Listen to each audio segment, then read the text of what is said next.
জুলাইয়ের শেষ নাগাদ বৈষম্যবিরোধী ছাত্র আন্দোলন ছাত্র জনতার অভ্যুত্থানে রূপ নেয়, আর ৫ আগস্টে পতন ঘটে শেখ হাসিনা সরকারের। এই সময়ের মধ্যে সহস্রাধিক মানুষ নিহত ও হাজার হাজার আহত হয়েছেন। এই আন্দোলনে নিহতের পরিবারগুলোকে সহায়তা ও আহতদের চিকিৎসা ও পুনর্বাসনে সরকার জুলাই শহীদ স্মৃতি ফাউন্ডেশন গঠন করেছে।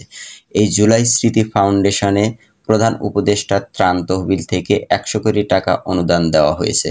তথ্য ও সম্প্রচার উপদেষ্টা এবং জুলাই শহীদ স্মৃতি ফাউন্ডেশনের দপ্তর সম্পাদক নাহিদ ইসলাম এ তথ্য জানান। সংবাদ সম্মেলনে আরও উপস্থিত ছিলেন জুলাই শহীদ স্মৃতি ফাউন্ডেশনের সাধারণ সম্পাদক শহীদ মীর মাহফুজুর রহমান মুগ্ধের ভাই মীর মাহবুবুর রহমান স্নিগ্ধ, কমিটির সদস্য এবং যুব ও ক্রীড়া উপদেষ্টা আসিফ মাহমুদ সজীব ভূঁইয়া। জুলাই শহীদ স্মৃতি ফাউন্ডেশনের কার্যক্রম সম্পর্কে নাহিদ ইসলাম বলেন, আহত ও নিহতদের পরিবারকে জরুরি আর্থিক সহায়তা ও পরবর্তীতে এককালীন নগদ টাকা এবং মাসিক ভাতার ব্যবস্থা করা হবে। পাশাপাশি গণঅভ্যুত্থানের আর্কাইভিং করা, গণঅভ্যুত্থানের স্মৃতি ধরে রাখা, তাদের আদর্শকে বাস্তবায়ন করা এবং শহীদদের স্মৃতি ধরে রাখা। তিনি আরও বলেন, দীর্ঘমেয়াদে শহীদদের পরিবার ও আহতদের সহায়তা করা হবে। আহত এবং নিহতদের পরিবার ট্রমার মধ্যে আছে, তাই তাদের মানসিক স্বাস্থ্য ও কাউন্সেলিং করা হবে। ফাউন্ডেশনের পক্ষ থেকে বৈশ্বিকভাবে প্রচার করা হবে। এ সপ্তাহ থেকে জুলাই স্মৃতি ফাউন্ডেশনের প্রথম উদ্যোগ জরুরি আর্থিক সহায়তা দেওয়া হবে বলে জানান নাহিদ ইসলাম।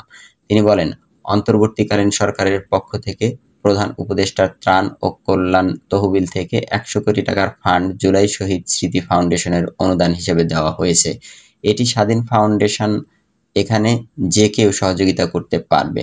আমরা দেশ ও দেশের বাইরের সকলের কাছে এ ফাউন্ডেশনে অনুদান দেওয়ার জন্য আহ্বান জানাচ্ছি, যাতে আমাদের সব উদ্যোগ সফলভাবে বাস্তবায়ন করতে পারি, শহীদ পরিবারের পাশে দাঁড়াতে পারি। তিনি বলেন, প্রধান উপদেষ্টা ত্রাণ ও কল্যাণ তহবিলে বন্যা তহবিলে যে অনুদান আসছে সেটা দিয়ে বন্যার্তদের পুনর্বাসনে যে উদ্যোগ নিচ্ছি সেটার সঙ্গে এটা আলাদা।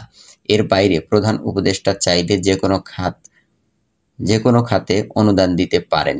ফাউন্ডেশনের তহবিল সরকার থেকে নিয়ে শুরু করলাম, এখন দেশের সব নাগরিকের কাছে অনুদান দেওয়ার আহ্বান জানাচ্ছি।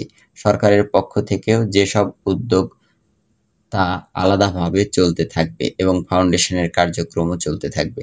সংবাদ সম্মেলনে জানানো হয়, প্রাথমিক তালিকায় আহত ২০,০০০-এর বেশি আহত এবং প্রায় ৮০০ জন নিহত রয়েছেন। এর মধ্যে ৭০০ পরিবারের সঙ্গে যোগাযোগ করা হয়েছে।